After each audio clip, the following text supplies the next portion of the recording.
Naitwa Adam Hashim Yeru, ndiye mkurugenzi mwenza wa kampuni ya PB Urassa Logistics.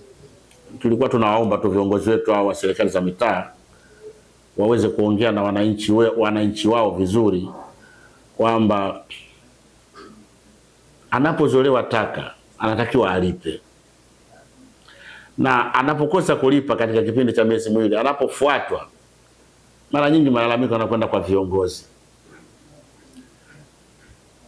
Tumefuatwa, tunatakiwa tulipe, sijui na nini, tutakupelekwa wapi, zinakuwa kelele za kisiasa. Mwisho wa siku watu wanatengeneza majungu. Lakini lingine, changamoto za uzoaji. Changamoto za uzoaji, viongozi wetu hawa walikuwa wanatakiwa wape elimu ya kutosha wananchi kwamba taka wakae nazo ndani, wawe na kifungashio, yani dustbin. Utakapotangaziwa utoe. Lakini wao wanaweka mifuko nje ya barabara. Kila siku ukipita barabarani unakuta mfuko wa taka. Ukizoa leo, kesho kutwa ukikaa utakuta mfuko wa taka huko hapo. Huwezi kujua kama pataka hizi zilitolewa au ama namna gani. Changamoto zingine unaweza kukuta kwenye maeneo ya watu wa chipsi, miwa, watu ambao wana uzalishaji mkubwa sana, ulipaji wao ni mdogo kabisa. Kienda kwenye miwa, kama umepeleka tipa, watu wawili tu wanakujazia tipa. Tena huyu hata wiki hajamaliza. Afadhali uwe na kompakta kidogo lifinye. Kwa hiyo changamoto ziko nyingi. Kwa mfano kama katika maeneo yetu haya, katika kata ya Tabata kuna maeneo mengi yana mabonde. Huko watu wa mabondeni kulipa ni kazi kweli kweli. Au kwa mfano kuna mtaa mmoja unaitwa Magharibi. Mtaa wa Magharibi ni mtaa mgumu sana kwenye ukusanyaji wa pesa. Lakini ukienda kule kwa viongozi watakwambia huku Urassa hajawahi kufika hata siku moja. Umeelewa? Kweli kuna kipindi wale mabwana sisi tuliwaambia watengeneze mbinu vizuri, kwa sababu wataufiki namna ya kuwafikia mvua ikinyesha ni shida kule. Lakini hata hivyo sisi tunapeleka gari. Shida kubwa inakuwa kwenye ulipaji. Ndio maana unaweza ukakuta sisi tukaenda mara moja au mara mbili katika maeneo haya, kulingana na nini? Na gharama za uendeshaji ni kubwa. Sababu makusanyo unaweza kukusanya kwa mwezi milioni 40, lakini gharama za uendeshaji ziko zaidi ya milioni 38, 37, 35. Kazi hii unaifanyaje? Lakini ugumu huu umetokana na nini? Watu wengi kutokulipa bei elekezi. Watu wakilipa bei elekezi, kila kitu kitakuwa sawa.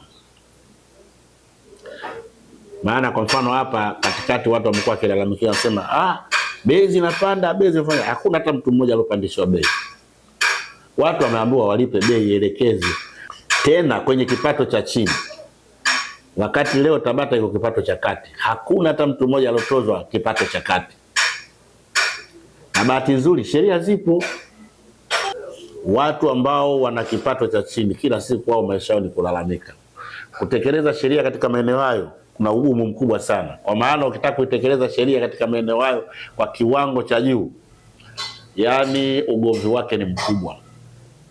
Kwa mfano mtu anayelipa anatakiwa alipe shilingi 50,000, analipa shilingi 5,000. Umlazimishe huyo aje alipe shilingi 50,000 kwa mujibu wa sheria. Maana hawezi kuwa mmoja. Ukiongelea leo pharmacy ziko nyingi. Ukiongelea leo hardware ziko nyingi. Ukiongelea leo vituo vya vya gesi ambavyo inatakiwa lipe 50,000 viko vingi, lakini hao wanataka walipe shilingi 5,000, 10,000.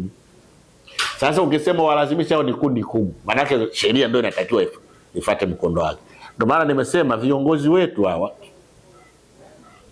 wa serikali na mamlaka mbalimbali hizi ambazo zinahusika na wao, wakae nao, wawape elimu, wafahamu kwamba wajibu wao ni nini, ili kusiwe na hizo vurugu na sheria inaweza kutekelezeka. Kila mtu akiwajibika kwenye nafasi yake, sheria zinatekelezeka. Mimi nadhani serikali za mtaa na mpaka kata tunashirikiana nao vizuri. Kwa sababu gani? Kwa mfano sisi tunapokwenda kuzoa kwenye mitaa tunakuwa na dispatch hizi.